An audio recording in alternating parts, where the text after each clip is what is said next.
बिहार के चुनावी साल में राजनीतिक गलियारों में हलचल शुरू हो गई है। इसी बीच तेजस्वी यादव को आरजेडी का चेहरा बनाकर लालू यादव ने बड़ा कदम उठाया है। क्या है वो बड़ा कदम? क्या दांव खेला गया है तेजस्वी यादव पे? कैसे साधा जा रहा है बिहार का राजनीतिक समीकरण? सब बताएंगे, लेकिन उससे पहले आप द हिंदी टॉप को सब्सक्राइब करके बेल आइकन दबाना ना भूलें ताकि आप तक पहुंचे हर खबर सबसे पहले। अब तक आरजेडी के फैसलों में लालू यादव की अहम भूमिका थी, लेकिन अब तेजस्वी यादव अपने फैसले खुद ले सकेंगे। बता दें कि तेजस्वी यादव के नेतृत्व में साल 2020 में बिहार विधानसभा चुनाव में आरजेडी को 75 सीटें मिली थी।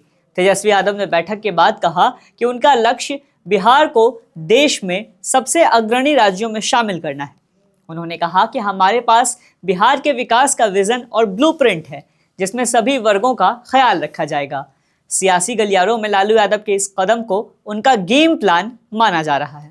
निशांत के राजनीति में आने की अटकलों ने आरजेडी खेमे में हलचल मचा दी है। लालू यादव ने बड़ा कदम उस वक्त उठाया जब नीतीश कुमार के बेटे की राजनीति में एंट्री की खबरें सामने आ रही है। आने वाले दिनों में बिहार की राजनीति को युवा नेतृत्व की जरूरत है। निशांत को सभी गुण विरासत में मिले हैं। हालांकि आरजेडी प्रवक्ता मृत्युंजय तिवारी कहते हैं कि नीतीश कुमार चाहे जिसे भी लॉन्च करें, तेजस्वी आने वाले दिनों में सत्ता से बेदखल होने तक चैन से नहीं बैठेंगे, क्योंकि बिहार की जनता तेजस्वी के नेतृत्व को स्वीकार कर चुकी है और नीतीश कुमार के बेटे को आने में समय लगेगा। दरअसल कयास लगाए जा रहे हैं कि सीएम नीतीश कुमार के इकलौते बेटे सक्रिय राजनीति में आ सकते हैं। निशांत कुमार आमतौर पर सार्वजनिक रूप से नजर नहीं आते हैं। उन्हें बेहद कम अवसरों पर सार्वजनिक तौर पर पिता नीतीश कुमार के साथ देखा गया है, लेकिन पिछले कुछ हफ्तों में ऐसी अटकलें लगाई जा रही है कि 73 वर्षीय नीतीश कुमार पार्टी के अंदर उठ रही मांगों पर सहमत हो सकते हैं। इसके बाद निशांत औपचारिक रूप से जदयू में शामिल हो जाएंगे। जदयू के पास दूसरे पंक्ति का नेतृत्व नहीं है जो सुप्रीमो नीतीश कुमार के इस्तीफे के बाद उसकी जगह ले सके। राजनीतिक जानकार बताते हैं कि बिहार की राजनीति में युवा नेताओं का क्रेज बढ़ रहा है।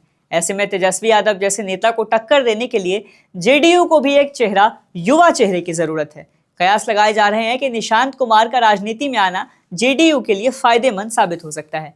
साथ ही अगर नीतीश अपने बेटे निशांत को राजनीति में लाते हैं तो तेजस्वी की राह मुश्किल हो सकती है। एक तरफ जहां नीतीश लालू को टक्कर देंगे, वहीं दूसरी ओर तेजस्वी के युवा जोश का जवाब निशांत कुमार के पास हो सकता है। बताते चले कि तेजस्वी यादव 9वीं फेल हैं, जबकि निशांत ने अपने पिता की तरह इंजीनियरिंग की डिग्री ली है, जिसका फायदा उन्हें मिलेगा।